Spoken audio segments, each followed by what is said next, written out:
Good morning, good afternoon, good evening. In this class we'll study the past simple.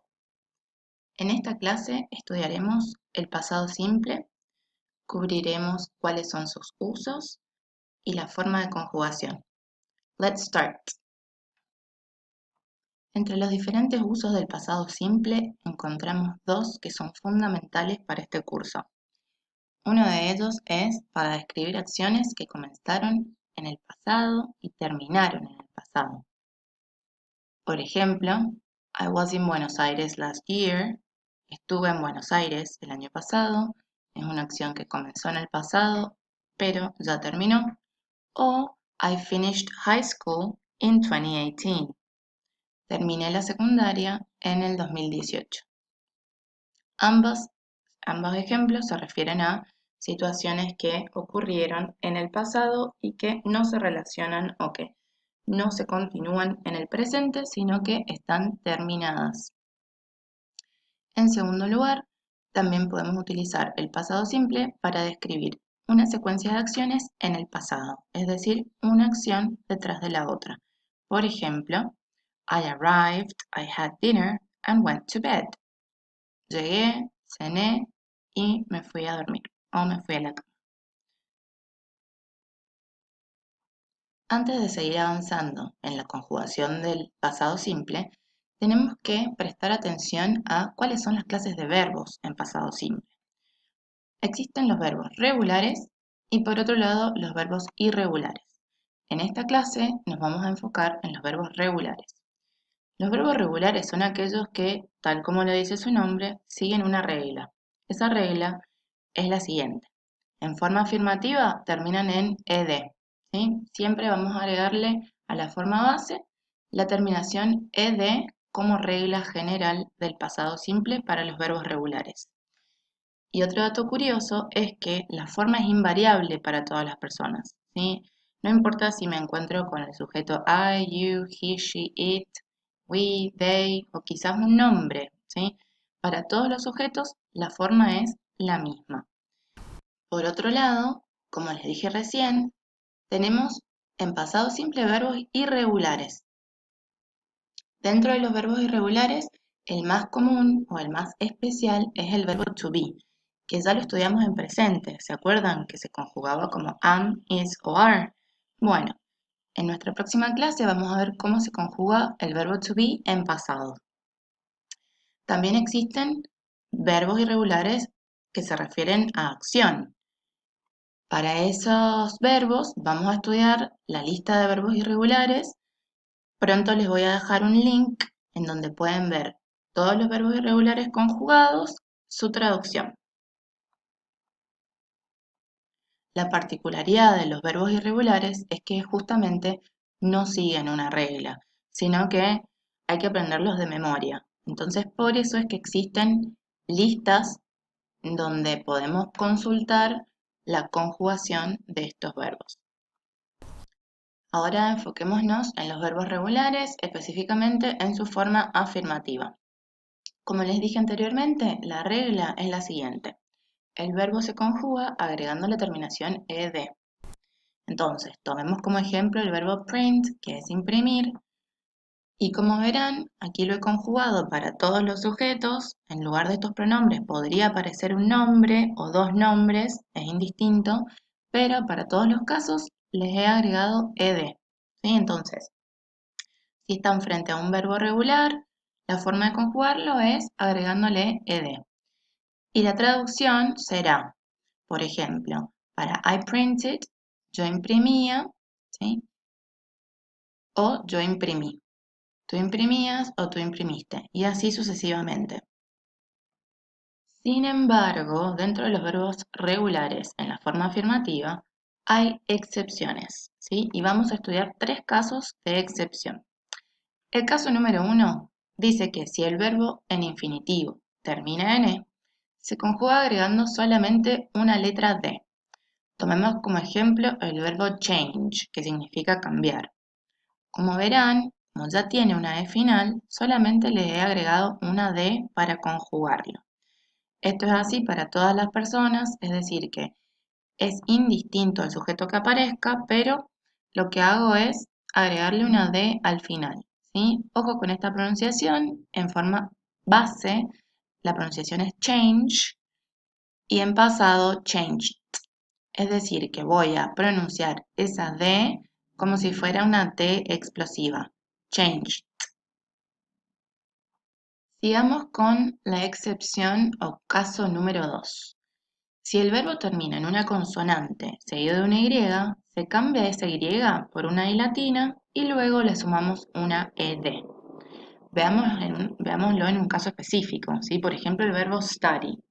Tienen subrayada la consonante, que en este caso es la D, la Y final, este verbo significa estudiar, y veamos cómo se conjuga. En todos los sujetos, lo que he hecho para conjugarlo es cambiar la Y por una I latina y luego agregar una ED. ¿Sí? Esto solo es válido cuando tengo consonante seguido de una Y. ¿Sí? No así, por ejemplo, para el verbo play, en donde tengo una vocal y una Y. ¿Sí? Solamente se aplica si tengo consonante seguido de una Y.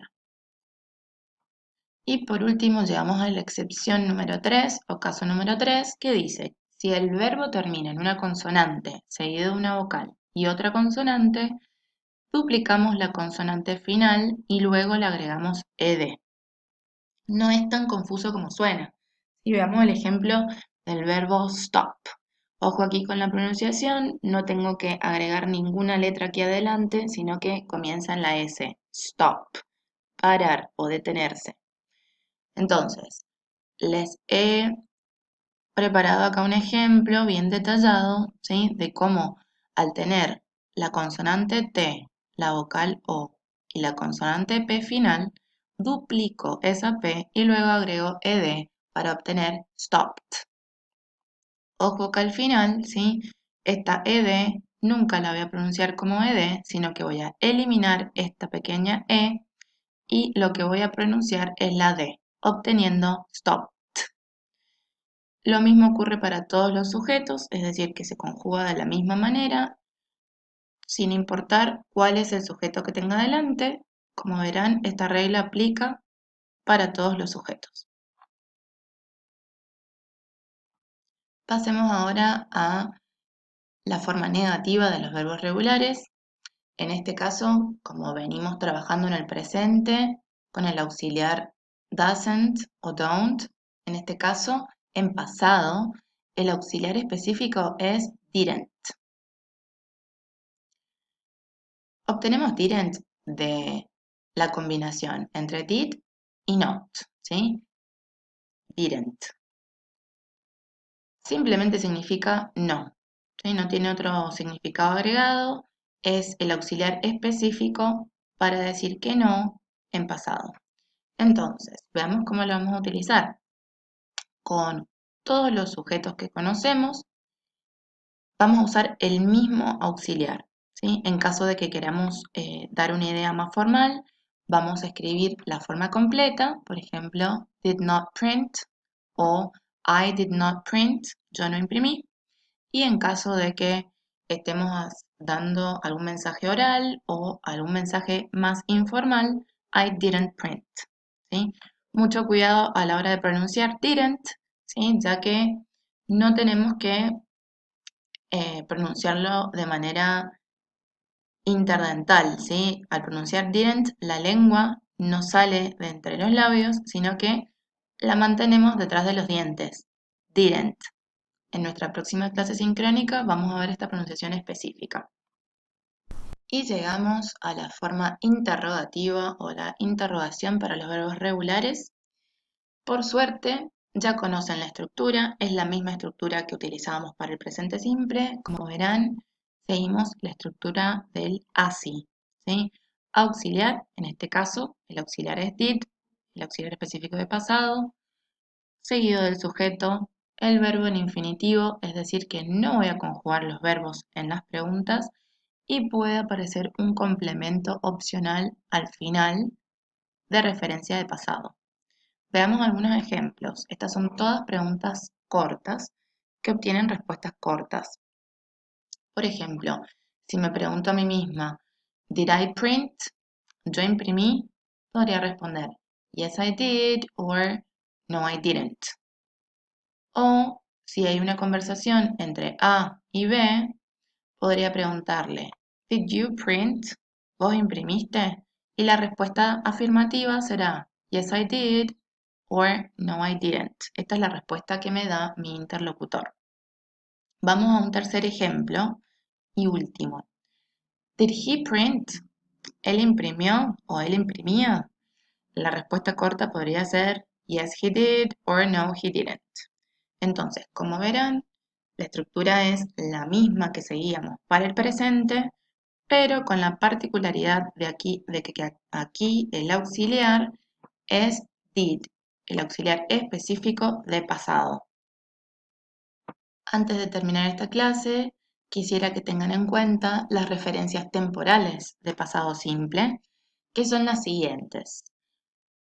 Puedo encontrar en una oración la palabra yesterday, que significa ayer, o puedo encontrar la frase temporal last week, la semana pasada, last month, el mes pasado. Cuidado con la pronunciación de month, que es con A, last year, que es el año pasado. Entonces, last week, last month or last year. O quizás quiera hacer referencia a un año o a un mes. En ese caso voy a usar la preposición in más el año, por ejemplo, in 2019 or in July, ¿sí? En julio o en el 2019. Y así concluye nuestra clase sobre pasado simple. Espero que hayan entendido. En caso de que tengan cualquier duda, en nuestra próxima clase sincrónica pueden consultarme. Bye. See you soon.